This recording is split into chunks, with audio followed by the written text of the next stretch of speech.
Autolite and its 98,000 dealers bring you Mr. Jack Benny in tonight's presentation of Suspense.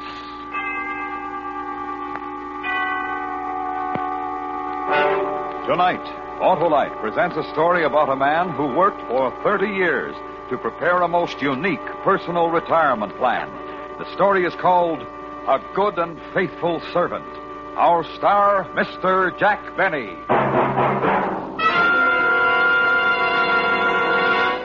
Hello there, Harlow. Well, the legislative luminary. How are you, Senator? My car is giving me trouble, Harlow. Your car? What's wrong with it, Senator? Well, it gets going slower than a loser leaving office.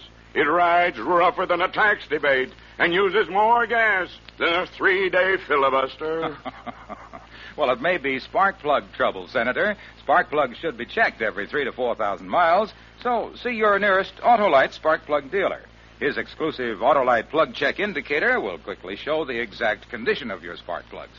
If they're worn out or wrong for your style of driving, he'll recommend resistor or standard type, ignition-engineered Autolite spark plugs for smoother performance, quick starts, and gas savings. Sounds like a propitious proposal, Harlow. How do I find this Autolite spark plug dealer? Why, just phone Western Union by number and ask for Operator 25. She'll quickly tell you the name of your nearest Autolite spark plug dealer where you can get the finest spark plug service money can buy. And remember, from bumper to tail light, you're always right with Autolite. And now, with the performance of Mr. Jack Benny, Autolite presents transcribed A Good and Faithful Servant, hoping once again to keep you in suspense. I know you've been through a lot, Mr. Fenton, but if you could just try to recall anything else about the appearance of the two. Lieutenant, couldn't this wait? Fenton has spent 14 horrible hours locked in a vault. And while I admire his spirit and pluck in bearing up as well as he has... I'm just trying to get something to go on, Mr. Waterman. Do you want your money back or don't you? The welfare of my employees comes first, Lieutenant. First, last, and always. And you're insured. Mr. Fenton. Don't answer if you don't feel up to it, Fenton. I don't mind, Mr. Waterman. I'm anxious to cooperate. Now, as near as I can remember... Be sure you get this, Florence. As near as I can remember... Of course, I had only a flash before they forced me into the vault. Yeah, we understand, Mr. Fenton. I had the impression of one being tall, but not too tall, and the other one was shorter. But not too short. Exactly. And they were wearing masks, rubber masks. One had a Lionel Barrymore mask, and I think the other was Dick Tracy. It was quite a shock to see him. Aha. The Brinks Gang, Lieutenant. The Brinks Gang to a T. Maybe. Mr. Cartwright, would you come over here, please? Mr. Cartwright, is it the practice to keep large sums of cash on hand overnight at the store? Well, yes, the store does a tremendous cash business, Lieutenant. Tremendous. And yesterday was Dollar Day. Thank you. Mr. Cartwright, how did it happen that Fenton was alone in the cash room when the bandits entered? Did he customarily close the vault for the night? Well, not customarily, no. When I'm unavoidably called away from the store... Does this happen often? Well, very seldom, Lieutenant. Very seldom. But it happened yesterday. And two men walked in, put you in the vault, and walked out with a big hunk of money. At precisely 5:56. Mr. Cartwright opened the vault this morning at 8:02. Correct, Lieutenant. We won't know how much they got until I can make an audit. And if there's any question, Lieutenant, of corroborating Fenton's story, I need only to say that he's been with Waterman's for 30 years, a good and faithful servant. More exactly, Mr. Waterman, 29 years, 11 months, and 29 days. I was due to retire tomorrow before this unfortunate circumstance arose, Nonsense, Fenton. You'll retire tomorrow. And if there's any question, Lieutenant, of Fenton's character, his honesty, his devotion... Yeah, sure. You can go home, Mr. Fenton. Better get some rest. If you want to duck the reporters, go out this back way.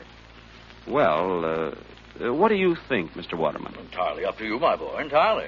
But in these days of doubt, of confusion, and dishonesty in high places, I believe your simple story of courage and devotion to duty will be an inspiration everywhere. Mr. Waterman, I am ready to face the press.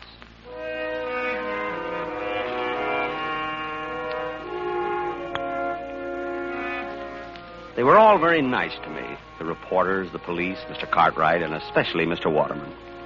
All that money missing. $50,000. Yet his only concern was for me. I thought that if I could afford it, I'd like to buy him some little token of gratitude. Then I thought again. In my desk at the office, there was a secret compartment, and in that compartment was $50,000. I guess I could afford it.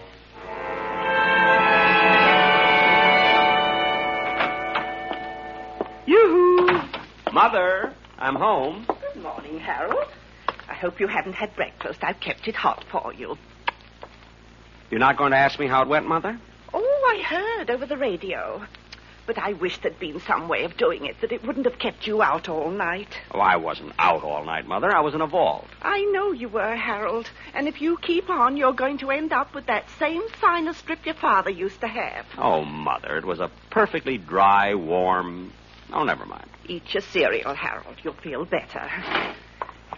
Mr. Waterman told me to take the day off, Mother. I'm not going in until tomorrow. That was certainly big of him, after all you've done for them. How much did you get? $50,000. It's in my desk at the office, in the drawer with the false bottom. In your desk? Will it be safe there, Harold? Well, no one will be looking for it. Harold, you don't think you'll have any trouble getting the money out of your desk? I think things will work out all right. See, according to my plan, Harold, you see, I told you from the beginning you weren't strong enough for this type of thing.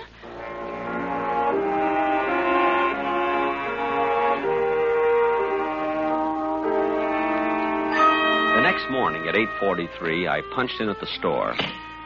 Figuring 308 working days a year, that made 9,240 punches. It was a little strange to think of this being my last. I walked through the store to the elevator, past lingerie, ladies' gloves, and perfume the way I always went. But this morning was different. People looked up when I passed. They spoke to me. They knew who I was. Even the brunette in perfume smiled at me. I almost stopped, but I couldn't think of anything to say. In the elevator, one of the girls asked me how I felt. Still scared, I said, and they laughed. They wouldn't have laughed any harder for Mr. Waterman. I got out at 8, my floor, and as I went into my office, Miss Prentice, Mr. Cartwright's secretary, looked at me. 23 months and 2 days she'd been looking at the top of my head. But this morning, she looked at me. And she smiled. I guess I smiled back. Good morning, Mr. Fenton. Good morning, Miss Prentice. It wasn't much, but I felt it could have been a start. I was almost sorry this was my last day. Fenton, did you hear me? Yes, Mr. Cartwright. I heard you, Mr. Cartwright. All right.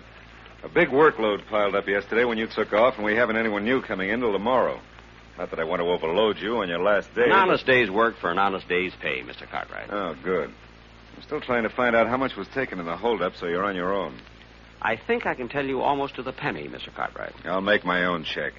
And now about the work Oh, good morning, Mr. Waterman. I was just, Well, Fenton, back at the old desk, eh? Well, I just didn't feel right away from it, Mr. Waterman. Hey, I got a surprise for you this afternoon, Fenton. Going to make a little ceremony out of your retirement. A ceremony? Good for store morale. Right, Cartwright? Oh, absolutely, Mr. Waterman, absolutely. And about that request of yours you made last week, Fenton, I wouldn't be a bit surprised if we can swing it.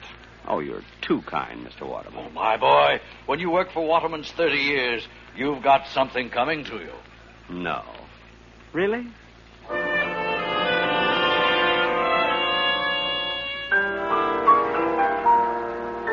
I ate my usual lunch that day, the Thursday Blue Plate Special at Elmo's Grotto. 70 cents plus the usual 10% tip. 7 cents.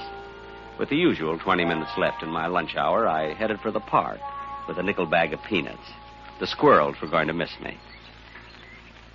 No, Mr. Waterman. You've had 3 already. Give Mr. Cartwright a chance. Sit up, Mr. Cartwright. Sit. That's it. That's it. Excuse me. Would you mind if I join you, Mr. Fenton? Why, Miss Prentice. Of course. Of course not. Sit down. Thank you. Move over, Mr. Waterman. He does look a little pompous, doesn't he? Which one is Mr. Cartwright? There, with the small mustache. He bites.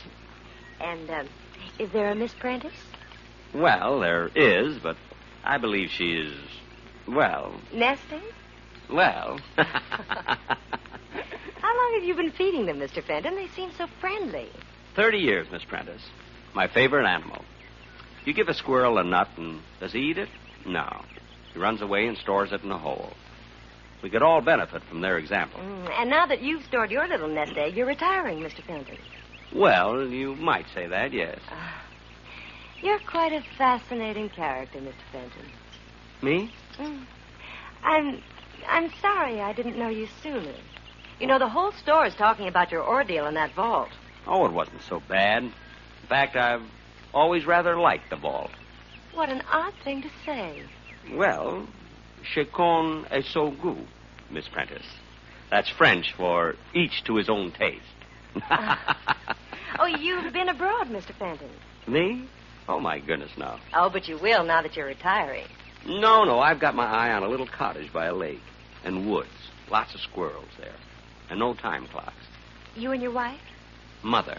Oh, I hope you get it, Mr. Fenton. Thank you, Miss Prentice. I wonder what the robbers are going to do with all that money. I wonder. 5-1. Shall we go back and punch in, Miss Prentice?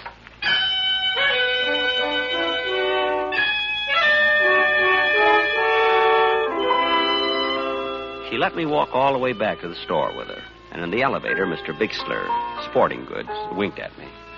Funny, for 10 years I'd had the feeling Mr. Bixler didn't like me.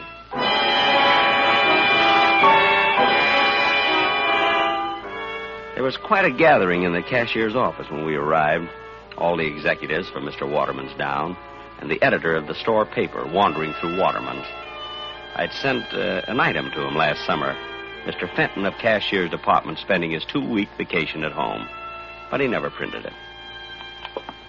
Well, come in, Fenton. We've been waiting for our, shall we say, guest of honor. Me, Mr. Waterman? You, Fenton. We have a little ceremony which I'd hoped to conclude before the lunch hour was over. Oh, I'm sorry, Mr. Waterman. Think nothing of it. This is your day, Fenton, your day. Oh, going to get a shot of the two of us, Wolf? Yes, sir, Mr. Waterman. Over by the door? Oh, if you don't mind, I'd like it sitting at my desk. I feel more, secure there. By your desk. How's this? Got it? Good. And now, Fenton, we all say farewell to a good and faithful servant, one who has given 30 years of his life as a contribution, however small, to making Waterman's the great institution it is today. Well done, Harold Fenton. Thank you. A modest man, but conscientious. His regular comings and goings passed almost unknown to many until his ordeal of 2 days ago. Locked all night in the vault by brutal and rapacious thieves. A night in which, in his own words, he relived each and every day of his 30-year service to Waterman's. Oh, greater devotion hath no man. Oh, it was nothing, really. And now, his labor's done, his burden borne, Fenton will live out the rest of his days in ease and comfort, because he has arrived at the retirement age of the Waterman pension plan, by which he will receive... $31.68 a month. $31.68 a month for as long as he lives. Thank you. And now, a little surprise for Harold Fenton. A week ago, in a letter to me, our good and faithful servant asked that on his retirement he be given permission to purchase for his home his old desk. Well, actually, Mr. Waterman, I don't know what I'd do without it. Oh, frankly, I put in a lot of thought on this simple request. I weighed the factors in my mind. On the one hand was Fenton's 30-year service. On the other... Mr. Waterman. On the other, he was already receiving his pension of, his pension. However... Please, Mr. Waterman. However, Fenton, my boy, I decided to go you one better. One better?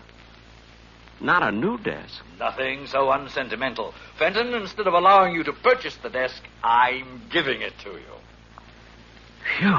All right, boys, right in here. Take the desk wherever Fenton here wants it. Now, back to work, everybody. Month-end clearance today. Whoops. Easy, men. Don't drop it. Easy. Fenton, my boy, in the years ahead, when you're seated at your old desk, think of us, won't you? I certainly will, Mr. Waterman.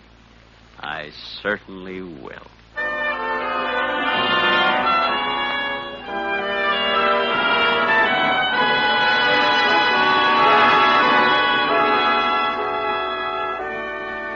Autolite is bringing you Mr. Jack Benny in A Good and Faithful Servant.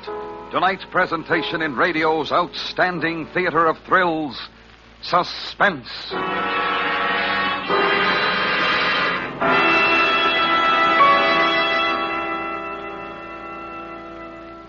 Well, Senator, did you take my advice? Why, yes, Harlow. My Autolite spark plug dealer turned my worn spark plugs out of office and elected a set of ignition-engineered Autolite spark plugs. A wise move, Senator. Those Autolite spark plugs are designed by the same Autolite engineers who designed the coil, distributor, generator, and all the other important parts of the complete ignition system used as original equipment on many leading makes of our finest cars, trucks, and tractors.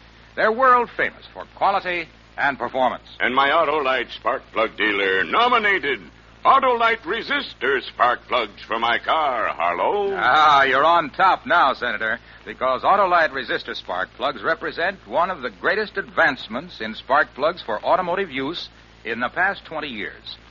They offer proven advantages such as double life, gas savings, and smoother performance. And they're specified as original equipment on many leading makes of our finest cars. What's more, the Autolite resistor spark plug is just one of a complete line of ignition-engineered Autolite spark plugs for every use. So, fellow citizens, be sure, vote for Autolite. Right, Senator. Friends, take a tip from me and see your nearest Autolite spark plug dealer this week. And remember, from bumper to tail light, you're always right with Autolite. And now, Autolite brings back to our Hollywood soundstage Mr. Jack Benny in Elliot Lewis's production of A Good and Faithful Servant. A tale well calculated to keep you in suspense.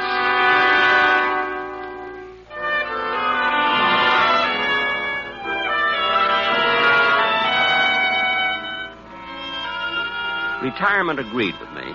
A walk to the park to see my friends when I felt like it. A leisurely lunch at Elmo's Grotto when I felt like it. And when the need arose, a little gardening. Mother and I were very happy. You've done enough for one morning, Harold. Your back will go out again. All through, Mother. Just cleaning off the spade. What were you planting this morning, Harold? Mother, if anything should happen to me, knock wood. Knock wood. Right in between the beets and the radishes, there's a very rich patch of dirt. Son, aren't we going to get our little cottage by the lake? I have to go in town today, Mother. I might just inquire around. Oh, good. You know, Mr. Waterman is really a very sweet man. The Waterman pension plan. I just wish I could tell him how happy it's made me.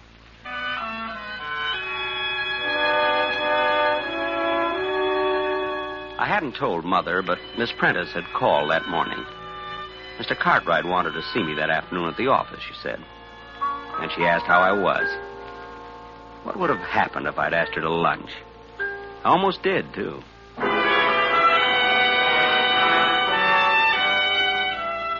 In the cashier's office at the store, Miss Prentice smiled when she saw me, and I smiled back. In fact, we struck up quite a conversation. Oh, Mr. Fenton, how are you? Fine. Just fine, Miss Prentice. Retirement agree with you? Yes, indeed. Fine. You notice we haven't filled your old job. No? Oh, yes, indeed. Haven't been able to find another man of your type.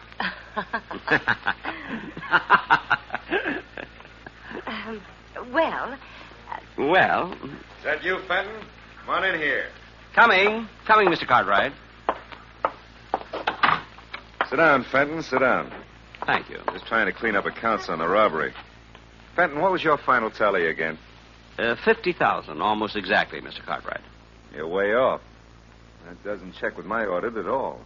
I'm quite sure of my figures. Well, then you're wrong, that's all. My check shows they got away with 82,000. 82,000? Right. Now, if you'll just sign the necessary statements corroborating my audit... I can't do that, Mr. Cartwright. And just why can't you? Don't you take my word for it? Frankly, no. Fenton, look. You're retired. It's nothing to you one way or the other. You just made a little mistake in your figures, that's all. Mr. Cartwright, are you asking me to help cover up a shortage in your accounts? All right, Fenton, I'll lay it on the line. Temporarily, I'm a bit short. Involvement with a woman and... You wouldn't understand. I most certainly wouldn't. Look, I'll make it worth your while. Shortages are found out sooner or later, Mr. Cartwright. All right, if that's your attitude, let me tell you something, Fenton. I don't like the smell of this robbery of yours. I don't like it at all. What do you think of that? You're implying that I made off with $50,000 belonging to Waterman's? I think it's highly possible. And how are you so sure it was $50,000?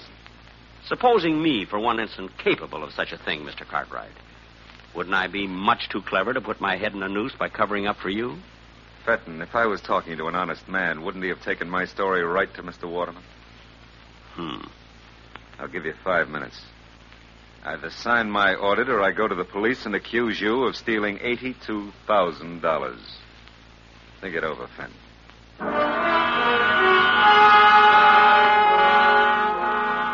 No question about it, Mr. Cartwright's dishonesty might be a bit awkward for me.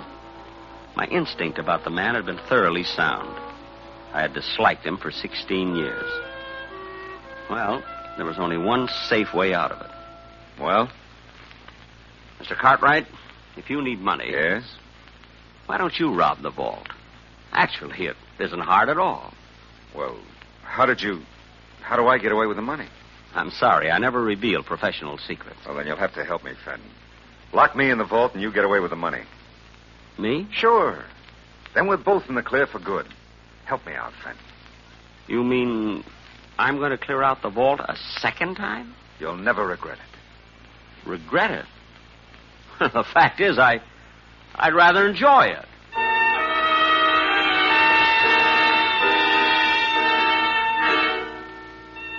We settled on the following Friday.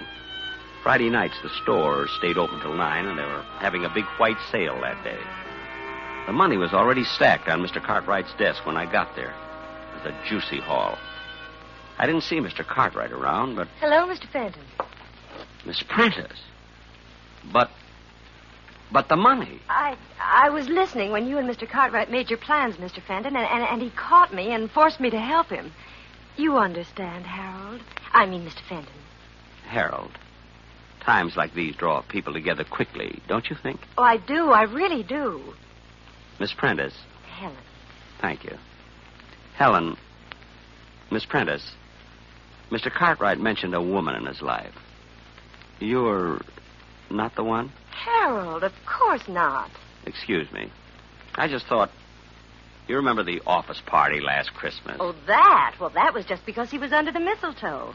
And if you'd been under it instead of Mr. Cartwright... Really? Well...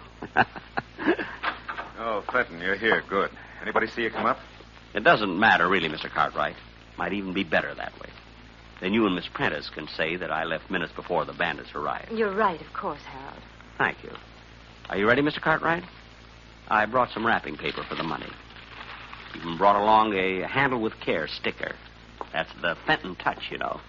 Get on with it, will you? No need to be nervous. There. Neat? I spent 8 years in wrapping and mailing. All right. You know what to do with it, Helen. I know. Just a minute, Mr. Cartwright. I'm to take the money, remember? There's been a change, Fenton. We rewrote the script. You think that's wise? To fly in the face of my experience? Now, look, Fenton, we're not children. You lock us in the vault and take off with the money. You think we'd ever see you again? Well, you're questioning my honesty? I'm sure Miss Prentice will vouch for me. We're rather good friends. Miss Prentice. Helen. Unfortunately for you, Fenton, Helen's on my side. Now, if you wouldn't mind getting into the vault, huh? Me? In the vault? But... This is a loaded gun, Fenton. Get in the vault. But... You came back for a second helping, that's all. The Confederate got away with the money, but I courageously slammed the vault door on you and went for help. But... Will they believe me? I imagine they'll find $50,000 somewhere around your house. They'll believe me. Helen. I see. I'm sorry, Harold. It's a nasty trick, but we're nasty people. You should have stuck to squirrels. Just one thing, Fenton. How did you ever get that $50,000 out of here the first time? How? Well, I didn't, Mr. Cartwright. You didn't? Then where is it? It's still in the vault. I don't believe it. Oh, it's quite cleverly hidden. It took me most of that night. I was locked in. Get in there and show me. I'm sorry, Mr. Cartwright. Get in there! No. I went through a lot for that money, Mr. Cartwright. 30 years. I'd just as soon you shot me. Helen, hold the gun on him. I'm going in and look. Well, don't be long. What if somebody should walk in? I'll be able to see if he's lying. Just watch him. You see anything? Not yet. I don't think it's possible that... Open the door so I can get some more light. Must be true. Crime changes people. I had never lied, yet I lied to Cartwright. I had never used violence, yet I got behind Helen and... Hey! I guess I'll go home. Mother will be wondering what's happened to me.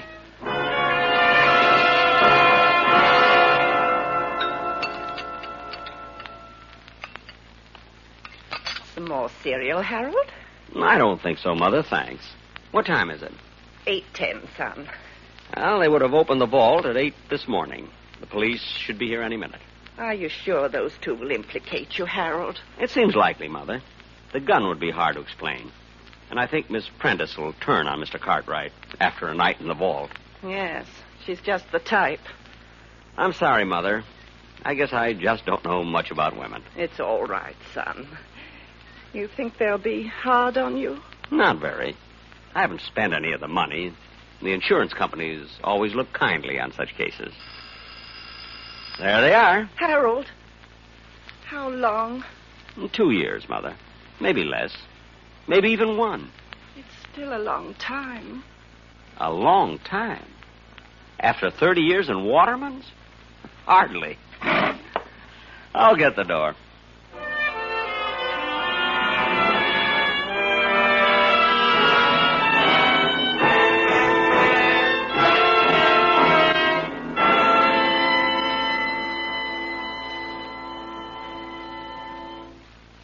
Suspense, presented by Autolite. Tonight's star, Mr. Jack Benny.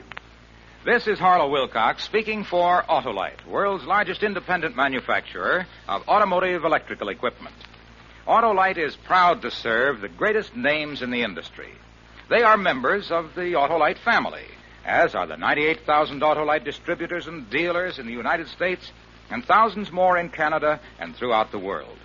Our family also includes the nearly 30,000 men and women in 28 great Autolite plants from coast to coast and in still other Autolite plants in many foreign countries, as well as the 18,000 people who have invested a portion of their savings in Autolite. Every Autolite product is backed by constant research and precision built to the highest standards of quality and performance. So remember, from bumper to tail light, you're always right with Autolite.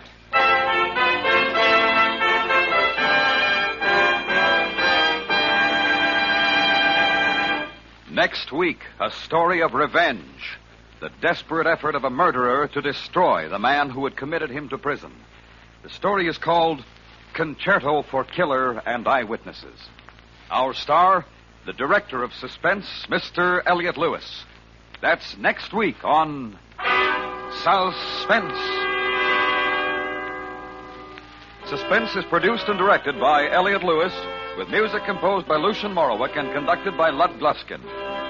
A Good and Faithful Servant was written for Suspense by Richard M. Powell. Portions of this program were transcribed. In tonight's cast, Norma Varden was heard as Mrs. Fenton, Doris Singleton as Helen, Gerald Moore as Mr. Cartwright, Joseph Kearns as Mr. Waterman, Hy Averback as Lieutenant Miller, and Charles Calvert as Mr. Wolfe. For the location of your nearest Autolite spark plug or Autolite battery dealer, or your nearest authorized Autolite service station, phone Western Union by number and ask for operator 25. Switch to Autolite. Good night. This is the CBS Radio Network.